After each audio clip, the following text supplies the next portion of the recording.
Hello, Year 11. Today we're going to look at Bruce Dawe's poem Homecoming. Firstly, the poem was written in 1968 and it is about the Vietnam War, and it is an anti-war poem.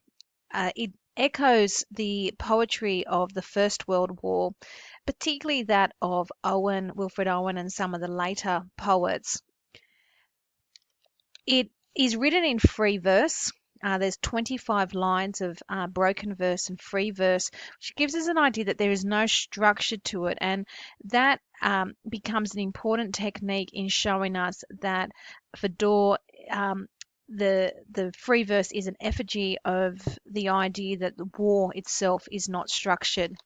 So if we have a look, going through the lines as we go, we have all day, day after day, they're bringing them home. So straight off, we have the repetition of day, day after day. Repetition is a significant technique in the poem, and it works the whole way through the poem, and it becomes symbolic of the idea that war itself is repetitive and just keeps going on and on. The repetition also gives us an accumulation as well, day, day after day. So all day, day after day, they're bringing them home. And it's this idea that what is coming is just constant, it never gives up. I think we also actually need to have a look at the title. The title Homecoming is used ironically. For us, a homecoming is usually something to be celebrated. It's when we come home, it's a place where we can feel safe, it's a place of rest, it's a place of identity, of belonging. And in this instance, for this poem, as you're aware, it is not about people coming home to live out their days. They are bodies coming home from the war. So it is used ironically. It's not something to celebrate, but something to be mourned. We can then go on. So we have, as I said, the repetition of all day, day after day. And then we have they're picking them up, those they can find, and bringing them home. They're bringing them in piled on the hulls of Grants, in trucks, in convoys. They're zipping them up in green plastic bags. They're tagging them now in Saigon, in the mortuary coolness. They're giving them names. They're rolling them out of the deep freeze lockers. Um, you have here this constant repetition of there. It's also in the lines themselves. Although it's called repetition, it's also called anaphora. And anaphora is like repetition. It's this idea that every line, one after the other, we've got this repetition of there. Now, they is can be used two ways grammatically. Firstly, it is the third person plural, so it gives us an idea that there's a group of people who are doing this. But in the 20th century, the use of the word they started to change, and because people were objecting to the use of the word he to denote both male and female, so they started using the word they in a singular form for someone of an unidentified gender, or someone a non-specific person. So this use of the word they or they're picking them up, they're bringing them in, they're zipping them up, they're tagging them now. It gives us an idea of it's just someone faceless, someone identified doing this process. And the way that it is written, they're picking them up, those they can find, and bringing them home. So not all the bodies are coming home. There's an idea that some are just going to be left behind. They're bringing them in piled on the hulls of Grants, in trucks, in convoys. The idea that they're piled, that they're not all found, is it it takes away any emotion from it. It's a very visually strong visual imagery here, and we have this idea of this is bodies one after the other just being placed on top of each other. Then they're zipping them up in green plastic bags. I notice the use of the word green. We finally have some color in the poem, but again, it's just this monotonous color of just body after body in a green plastic bag, not even being afforded a coffin, it's just a bag. They're tagging them now in Saigon in the mortuary coolness. They're giving them names. And this here, they're giving them names. When we have our name is our identifier. It is the thing that makes us who we are. Our names are very important to who we are and our identity. And at this point, the fact that they're giving them names, it gives an idea that perhaps the name that they're giving them is not even the name that goes with the body. Given that we haven't, as we got here, those they can find, we don't have all the bodies. So there's something about it for me that suggests that it's not quite that identity, that thing that makes us who we are is not even there at this point. And then they're rolling them out. It's like a production line. We're now on an assembly line and like we're rolling out cars and everything else is just one after the other. They're rolling them out of the deep freeze locker. So deep freeze and coolness, the mortuary coolness go together here. Um, and again create something that is lacking in emotion. They're on the tarmac at Tan Son Nhut, the noble jets are whining like hounds. So here, whining like hounds, we have the simile. And dogs, it's the sound of dogs crying. And at this point, the use of this simile suggests to us that it is no one is mourning them except or feeling the emotion except for dogs. So only the dogs have sympathy. So there's something destructive in the nature of this, where whoever they are up here, they're there, and not there's no emotion to it, and the only thing or entity that is giving emotion is dogs. And then it repeats again. They're bringing them home. So we've got they're bringing them home, bringing them home, they're bringing them home. And that just keeps those lines, the repetition of those lines throughout the poem just keep coming on. Um, then we have here curly heads, kinky hairs, crew cuts, boarding non-coms. You have the accumulation there of the different types of haircuts.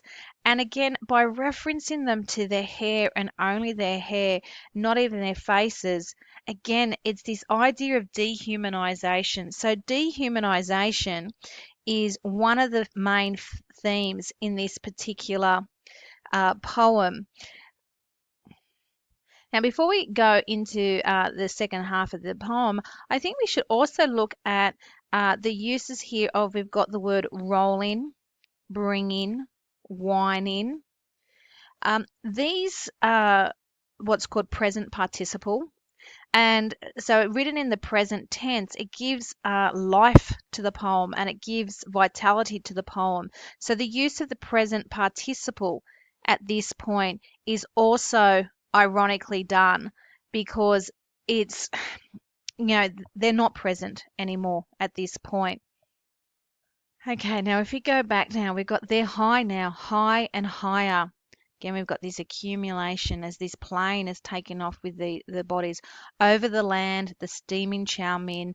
Their shadows are tracing the blue curve of the Pacific with sorrowful quick fingers heading south, heading east, home, home, home. So here you have that repetition of home as well. And the mood has changed, the tone has changed. We're now having the landscape come into it, and we've got the use of the word sorrowful here. And so emotion is finally starting to come into it as we are looking at the landscape itself. And the coasts swing upward, the old ridiculous curvatures of earth, the knuckled hills, the mangrove swamps, the desert emptiness. So here we've just moved into Australia and we've got this the knuckled hills is the personification of the landscape, the old ridiculous curvatures of earth. But by following the landscape, said steaming chow mein is, we're in Vietnam, we've gone across the Pacific Ocean, and now we've moved into Australia. So the poem is reflecting on the global nature of war and just how many countries are involved, and the fact that the soldiers were so far away from home. And then we move on. In their sterile housing, they tilt towards these like skiers taxiing in on the long runways. This word here, sterile, it gives this idea of it being impotent, that there is this nothingness, this futility that is attached to all of this. And it makes us question, what is the point of the war?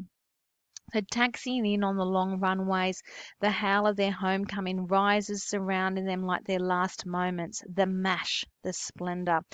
This here, the mash, the splendor, the visual imagery that takes place here, this idea of these mutilated bodies all mashed together, and then, but the use of the word splendor as if somehow there's some beauty in what has happened, and then fading at length as they move on to the small towns where dogs in the frozen sunset raise muzzles in mute salute. And again, this here links to our whining hounds up here. The idea that it is only dogs that are feeling the emotion of this return home. There's so many bodies that they're just forgotten. And then he goes, and on to the cities in whose wide web of suburbs, you've got this beautiful alliteration here, and the metaphor of the spider web, as if everything is interconnected. And telegrams tremble like leaves from a wintering tree. Now, we have the personification of the telegrams here, the telegrams tremble, and then the use of the simile, like leaves from a wintering tree. This is beautiful visual imagery, this line.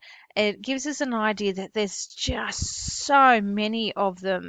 This picture of a tree losing all its leaves, and the amount of leaves that a tree loses represents the amount of bodies that are coming home. And the telegrams, of course, are the telegrams from the government to alert the families that the soldier has died in the war.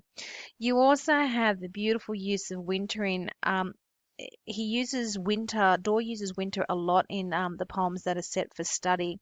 And winter is usually used symbolically to suggest a passing of an age and death. And so you have this idea here, not just the leaves are falling, but the symbolic use of it as well to promote death.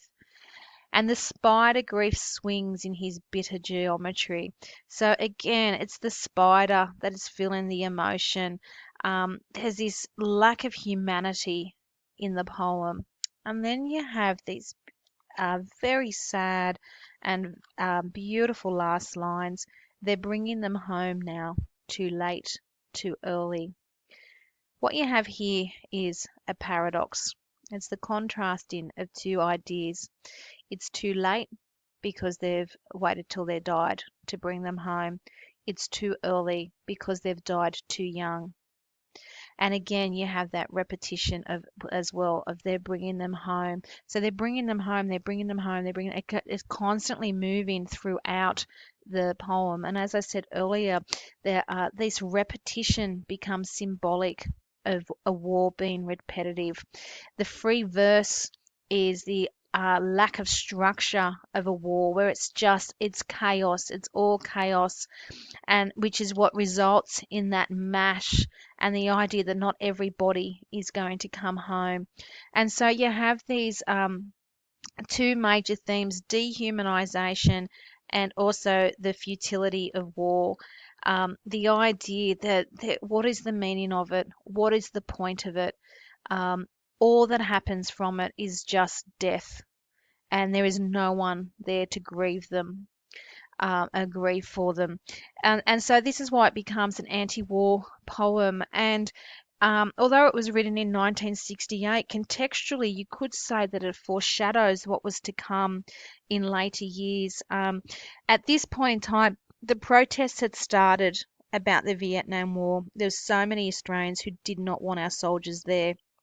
And it went on over time where they weren't allowed to march in Anzac Days. It wasn't recognised. And this is what's been foreshadowed in this poem. I mean, Dawe was not to know that this would come, but contextually it did happen. So this is a beautiful poem, a very sad poem, but a beautiful poem nonetheless, with a lot of techniques in there that you can use in your assessment task.